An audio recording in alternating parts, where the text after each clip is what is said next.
कोई सवाल हो तो वो कर लें। अभी हदीस आपने सुनी है, जो सबसे बड़ी हदीस मैंने आज बयान की है, उसमें नबी अकरम सल्लल्लाहु अलैहि वसल्लम ने फरमाया कि इसमें रातों की जो इबादत है वो नफिल है। तो तरावी की हकीकत यह है कि नफिल है, न ये सुन्नत मौक़दा है। सुन्नत इसलिए तो आप कह सकते हो कि हुजूर ने 1 या 2 दिन पढ़ी है, लेकिन ये बहुत सादत की चीज़ है। एक साल में आपको 1 महीना ऐसा मिलता है कि जिसकी रातों में क़याम में आप कुरान सुनते हो। कुरान जो है वो अल्लाह का कलाम है। अल्लाह के कलाम को हाथ बांध के ग़ुलामों की तरह सुनना, ये बड़ी सादत की बात है। इसलिए किसी भी कीमत पे तरावी ना छोड़ें अगर कोई मजबूरी हो, लेकिन अगर छोड़ दें तो इसे गुनाह ना समझें। गुनाह फ़र्ज़ों को छोड़ना है। तरावी अगर आपके किसी सफ़र या किसी बीमारी या किसी मसरूफियत की वजह छूट गई तो गिल्ट ना हो आपके दिल में, क्योंकि ये गिल्ट गुनाह है। फिर नफलों पे आपका कोई हिसाब नहीं होना, कोई पकड़ नहीं होनी। आपकी किसी भी कीमत पे कोई फ़र्ज चीज़ ना छूट, आपका रोज़ा ना छूट जाए, आपकी नमाज ना छूट जाए। हमारे यहाँ उल्टा है, सारे साल नमाज नहीं पढ़ेंगे, तरावी के पीछे भागे फिरेंगे, दौड़ लगा देंगे, दुकानें बंद कर देंगे। अरे दुकानें बंद करनी, तुम्हें कपड़ा डालो और फ़र्ज नमाज़ें पढ़ के आओ पहले, जिनका तुम्हारे लिए निजात का जरिया बनेगी। हुजूर ने फरमाया कुफ्र और ईमान में फ़र्क करने वाली चीज़ नमाज है। रसूल सल्लल्लाहु अलैहि वसल्लम की आंखों की ठंडक बताया हुजूर ने नमाज को। नमाज मोमिन की मेराज बताया।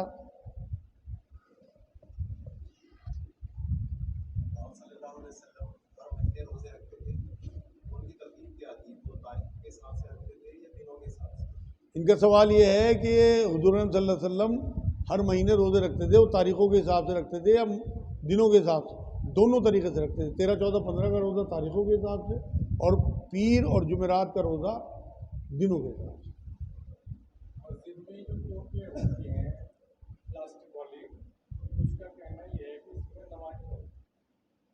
इनका सवाल यह है, मस्जिद की टोपियों में प्लास्टिक की क्या नमाज हो जाती है? नमाज तो हो जाती है।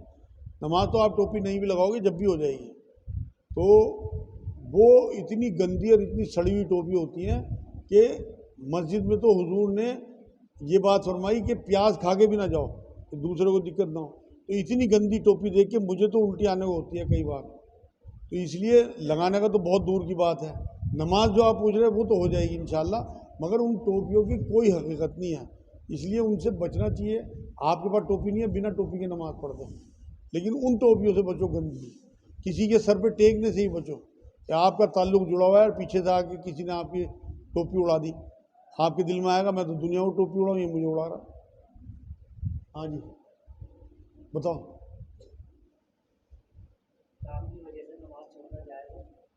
काम की वजह से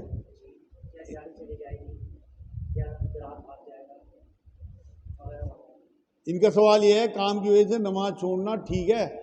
बिल्कुल ठीक नहीं है, नाजायज़ है भाई। आज आपको मैं एक बात बता दूं कि हमारे ऊपर नमाज फ़र्ज़ है, जमात फ़र्ज़ नहीं है, जमात सुन्नत है। जिन लोगों के छोटे दिल हैं, माल में अटके हुए हैं, वो कम से कम अपनी दुकानों पे, अपने घरों में नमाज पढ़ दो। छोड़ने के गुनाह से तो बच जाओ। मस्जिद में पढ़ो 26 गुना ज़्यादा सवाब है, लेकिन अगर छोड़ोगे तो बहुत बड़ा अज़ाब है। नबी ने फरमाया जानबूझ के नमाज क़ज़ा करने वाला है, छोड़ना नहीं, क़ज़ा करने वाले का नाम दोज़ख के दरवाजे पे लिख दिया जाता है।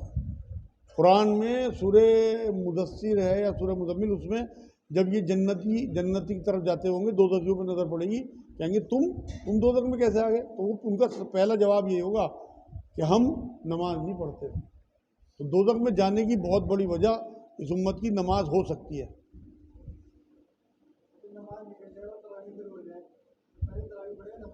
इनका सवाल ये है कि हम तरावी हो गए, नमाज निकल गई और तरावी शुरू हो गई, तो पहले नमाज पढ़ें या तरावी?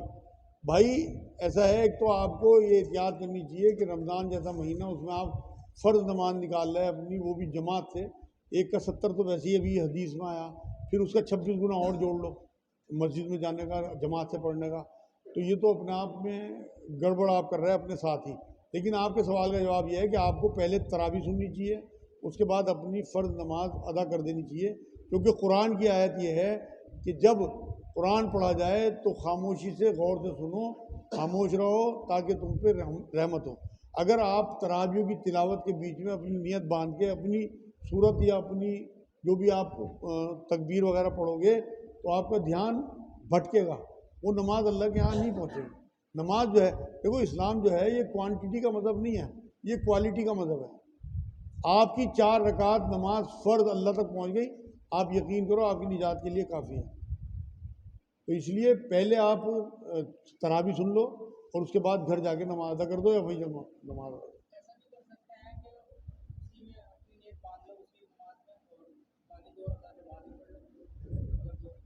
कौन सी?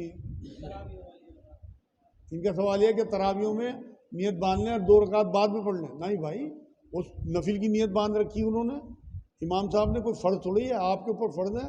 आपकी तो नियत भी अलग होगी, उसकी नमाज भी अलग होगी, बिल्कुल किसी भी कीमत पर खुलत मुलत नहीं हो सकता।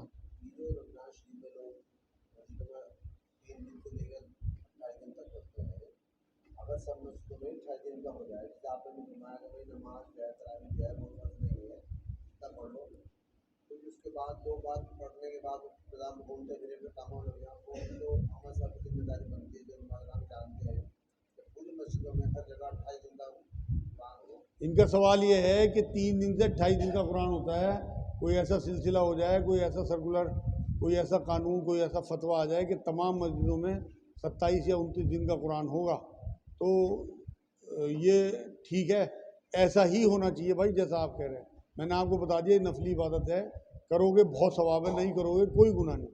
लेकिन जिस तरह से यहाँ 3 दिन 6 दिन 10 दिन कुरान पढ़ा जाता है और भागा दौड़ी में लोग सुन लेते हैं, ये गुनाह है।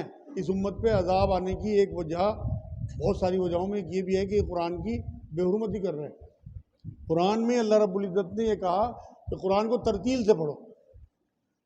नबी अकरम सल्लल्लाहु अलैहि वसल्लम कुरान की मोहब्बत में जब कुरान को जल्दी जल्दी पढ़ते थे कि इस तरह मैं अपने दिल में बसा लूँ, तो अल्लाह ने टोक दिया कि नबी कुरान को याद करने में जल्दी ना कर, ये जिम्मा मेरा है कि मैं तुझे याद कराऊंगा, मैं तेरे सीने में इसे बेवस कर दूंगा। आप बताओ भाई मसरूर भाई।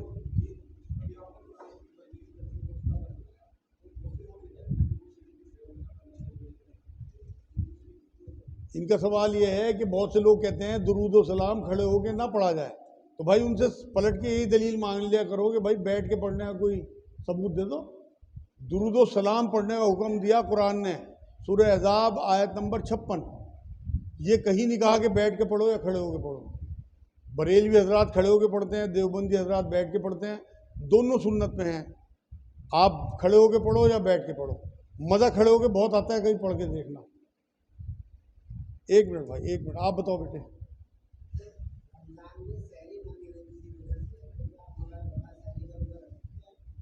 इनका सवाल यह है रमज़ान में सहरी किसी वजह से ना मिले तो बगैर सहरी का रख सकते हैं? बिल्कुल रख सकते हैं, लेकिन सहरी अल्लाह का फजल है, अल्लाह की रहमत है। कोशिश करके सहरी ज़रूर खाया करो, जो और उम्मतों में नहीं थी। इस उम्मत के लिए एक ये भी अल्लाह के रसूल सल्लल्लाहु अलैहि वसल्लम की उम्मत के लिए एक ये खुसूसियत है कि इन्हें सहरी दी गई। आप कुछ पूछ रहे थे? हाँ,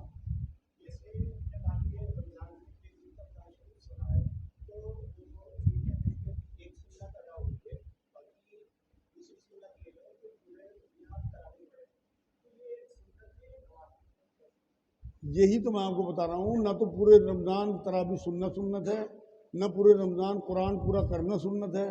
वो ये सबूत नहीं दिखा सकते जो कहने वाले हैं, ये सिर्फ राइज कर दिया। मुझे भी लोग ये कहते हैं भाई कि आप इस तरह की बात ना बताया करो, लोग भाग जाएंगे।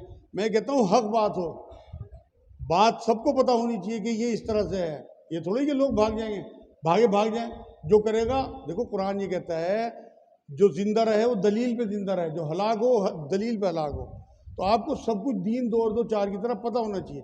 जब आप तरावी पढ़ने जाओ तो ज़ौक़ और शौक़ के साथ कि मेरे ऊपर अल्लाह ने मेरे फ़र्ज़ नहीं की, लेकिन अगर मैं पढ़ूंगा तो मुझे अजर बहुत मिलेगा, मेरे रसूल की कुरान की जो है इसमें मुझे सुनने की सआदत मिल रही।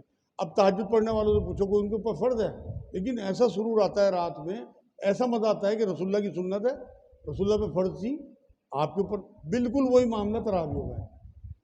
कोई अगर तहज्जुद नहीं पढ़ता कोई गुनाह नहीं उसका, कोई अगर तरावी नहीं पढ़ता कोई गुनाह नहीं उसका, पढ़ोगे बहुत सवाब है। अहमियत ज़्यादा तरावियों को नहीं देनी, क्योंकि जो फ़र्ज़ों पे नफलों को ये अहमियत देंगे उनकी खाल उतारी जाएगी क़यामत में।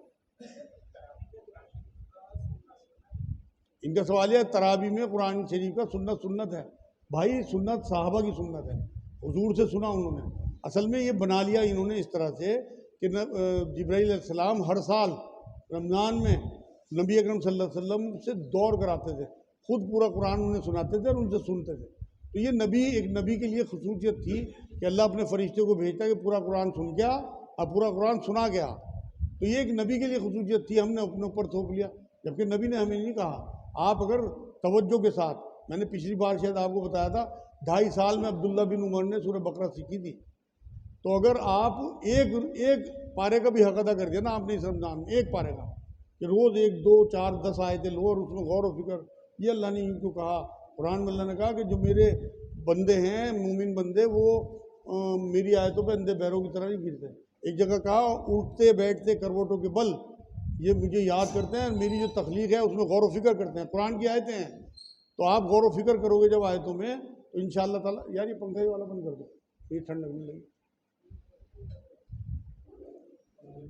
अच्छा आप बताओ भाई, इनका सवाल ये है, रमज़ान के मायने क्या हैं? रमज़ान के मायने हैं झुलसा देने वाली चीज़। आपके सारे साल के गुनाह अल्लाह रब्बुल इज़्ज़त एक महीना ऐसा देता है कि ये महीना आपके तमाम गुनाहों को झुलसा देता है। तो ये झुलसा देने वाली चीज़ है। हाँ जी,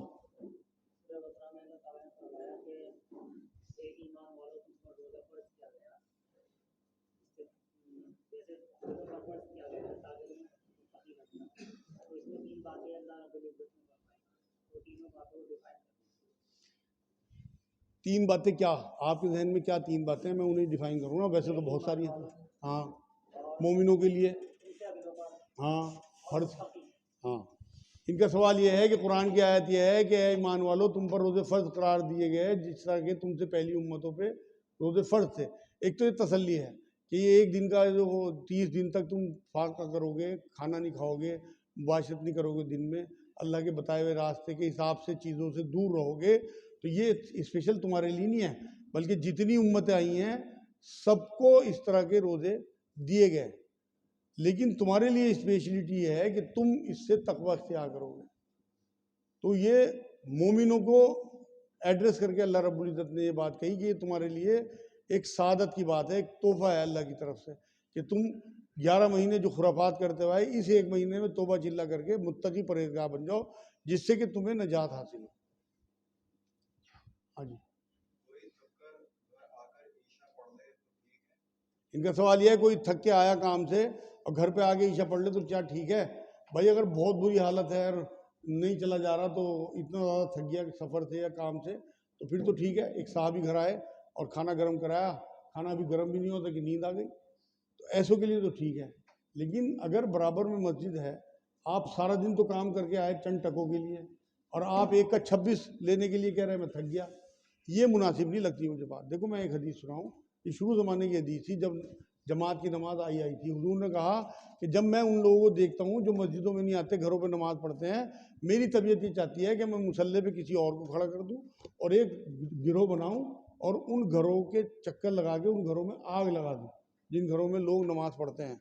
अगर मुझे औरत और बच्चों का ख्याल ना होता, औरतों और बच्चों का, तो मैं ये काम कर गुजरता। तो ये सख्त हदीस है, तो इसलिए बचना चाहिए। कोई मजबूरी हो तो मैंने आपको बता ही दिया। हाँ जी, आप बताओ। इनका सवाल है साल में किस किस दिन के रोज़े रखना मना है? सिर्फ ईद उल ज़ुहा और ईद उल फितर और एक एक दिन का बस। बाकी तो हुजूर ने पै दर पै रोज़े रखने से मना फरमाया। एक रोज़ा रखो एक छोड़ दो, इसकी भी इजाज़त है। मगर शाबान के रोज़े हुजूर बहुत रखते थे, महीने में 3 रोज़े ज़रूर रखते थे, महीने में हफ्ते में 2 रोज़े ज़रूर रखते। तो इस तरह से आप थोड़े रखो थोड़े। हुजूर ने ये बात अपने बारे में फरमाई कि मैं रोज़े रखता भी हूँ और रोज़े खोलता भी हूँ। रमज़ान का पूरा फ़र्ज़ है, बाकी आपके ऊपर नफली इबादत है। बेटे आप, बच्चा पूछ रहा था, हाँ बेटे आप बताओ।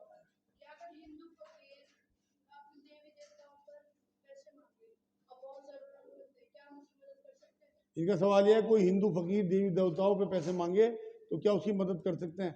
बेटे आप, अगर वो देवी देवताओं पे आपको चढ़ाने के लिए कह रहा तो वो तो शिर्क है, उससे तो आपको बचना है, वरना आपका ईमान गया।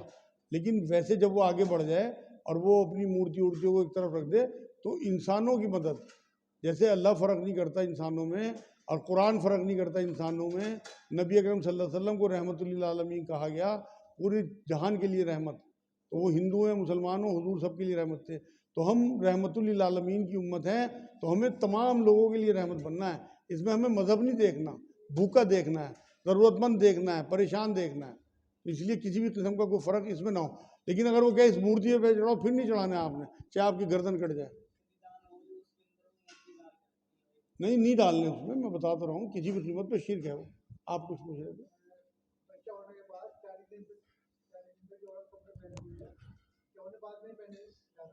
इनका सवाल यह है, औरतें 40 दिन तक निफास की हालत में जो कपड़े पहनती हैं, क्या उन कपड़ों को बाद में पहन सकती हैं? भाई कोई हदीस नहीं है मना करने की, उन्हें 3 बार पाक करें और वो कपड़े पाक हैं अल्हम्दुलिल्लाह। जब वो औरत ही पाक है, आप उसके हाथ का खाना खाते हो, किचन में आपके लिए खाना बनाती है, आपके कपड़े धोती है, आपके बच्चे पालती है, तो बिल्कुल कोई मनाही नहीं है। सब पता नहीं कहाँ से लोगों ने बाउंडर बचा रखे हैं इस्लाम में। इस्लाम बहुत आसान दीन है। आप बताओ पीछे से भाई।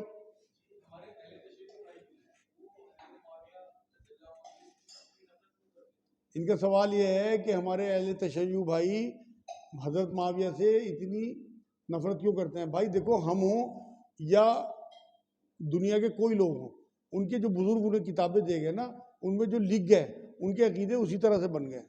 तो उन्हें जब ये बार बार बार बार किताबों में लिख के मिलेगा कि हज़रत माविया रज़ियल्लाहु ताला अन्हु ने ये किया, हज़रत अली के साथ ये जंगें लड़ी, उनके साथ ये ज्यादती की, तो उनका बचपन से जहन बन जाता है। तो इसमें उनकी कोई गलती नहीं है। ये दूध का दूध पानी का पानी होना है आखिरत में। जिसने झूठी हदीसें, झूठे वाकयात गढ़े होंगे, उन सबकी पकड़ होनी है। आप बताओ।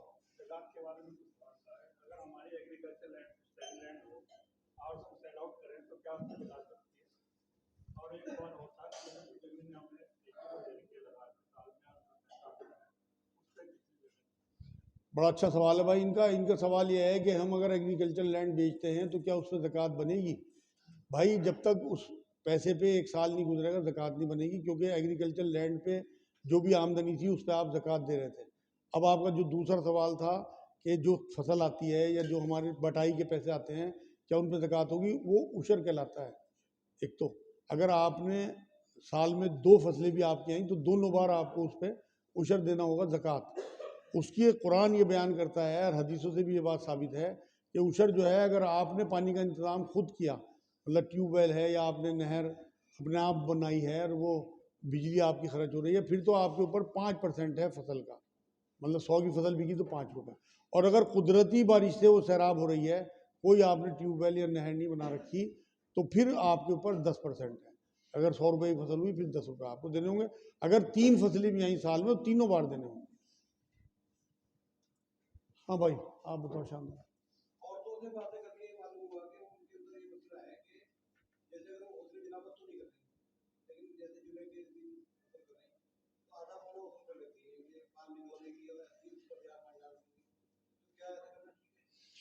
इनका सवाल यह है कि गुस्ल जनाबत ना हो और जुमे की नीयत से गुसल करें तो आधा अधूरा गुसल कर लेती हैं, क्या ये ठीक है? बिल्कुल कोई हरज नहीं है। वैसे तो जो जुमे का गुसल है नबी अकरम सल्लल्लाहु अलैहि वसल्लम का, वो तो मैंने आपको पिछले हफ्ते बताया ही था, जुमे का हो या उसका हो जनाबत का। लेकिन इस तरह से भी औरतों को बाल सुखाने में बड़ी मुश्किल आती हैं, तो इसलिए अगर वो जुमे के गुसल में बाल नहीं धोती हैं और इस नीयत से गुसल कर रही हैं कि आज जुमा है, तो इंशाल्लाह उन्हें अजर मिलेगा गुसल करने का। अगर मर्द करें तो मर्द वो नहीं नहीं नहीं, मैं समझ गया आपकी बात।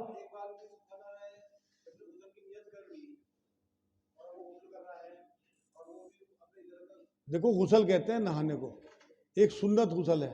अगर आप सुन्नत की नियत कर रहे हैं, जुमे की सुन्नत गुसल करने की, फिर तो आपको नबी अकरम सल्लल्लाहु अलैहि वसल्लम के हिसाब से जो तरतीब मैंने बताई थी उस तरह करना होगा।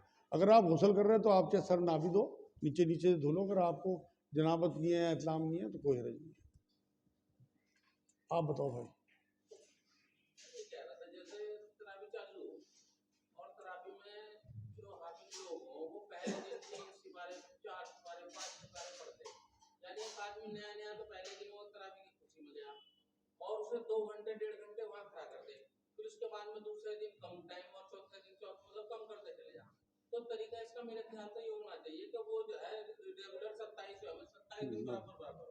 इनका सवाल समझ गया भाई। इनका सवाल ये है कि पहले दिन ऐसा ना हो कि 5 पारे कर दिया, 10 पारे कर दिया और उसके बाद धीरे धीरे करता रहे। आपकी बात बिल्कुल ठीक है। और अगर आपको ऐसा लगे ना कि आज ये मुझे फंसा लेगा इमाम साहब, तो आप बीच में तोड़ के आ जाओ तरावी। ऐसा भी बस ऐसे ही करो। आप ऐसी जगह पढ़ो जहाँ 1 पारा 1.5 पारा रोज होता है। आप बताओ जी, 1 मिनट। इनका सवाल यह है कि अगर मनी का कतरा चादर पर लग जाए तो क्या किया जाए। भाई अगर आपके पास दूसरी चादर है तो चादर बदल दें, और ना आप उसे साफ कर लें, उसे धो के और उसे इस्तेमाल करें।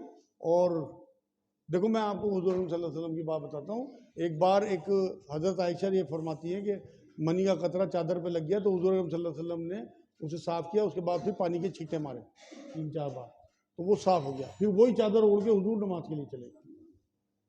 इस्लाम में वहम नहीं है, इस्लाम में किसी किस्म की घिन नहीं है, इस्लाम में सफाई है और पाकी है। एक हज़रत माई आयशा ये भी फरमाती है कि एक दिन मैंने देखा कि मनी का कतरा चादर पे लगा हुआ है, वो सूख गया, तो मैंने उसे नाखूनों से खुरचा और उसे साफ कर दिया। उसके बाद फिर उसी पे हुजूर ने हुजरे में नमाज पढ़ी। आप ये देखिए कितना आसान दीन आपको देखे गए कि आपको कपड़ा न काटना पड़ रहा, न फेंकना पड़ रहा, न फौरन धोना पड़ रहा। तो ये दीन है, दीन हनीफी, आसान दीन। आप बताओ। इनका सवाल यह है गुरुद्वारे का लंगर या गुरु पूर्णिमा का लंगर वगैरह, देखो जी अगर उसमें शिर्क नहीं है किसी किस्म का तो बिल्कुल खाने में कोई हरज नहीं है। नबी अकरम सल्लल्लाहु अलैहि वसल्लम दावत करते भी थे, दावत खाते भी थे गैर मुस्लिमों के यहाँ। आपको बहुत मशहूर वाक़या मैं याद दिलाऊं कि जिस यहूदिया ने हुजूर को जहर दिया था गोश्त में, उसने दावत ही तो की थी हुजूर की, तो हुजूर गैर मुस्लिमों को खाते भी थे और खिलाते भी थे। हाँ जी, आप बताओ मसरूर भाई।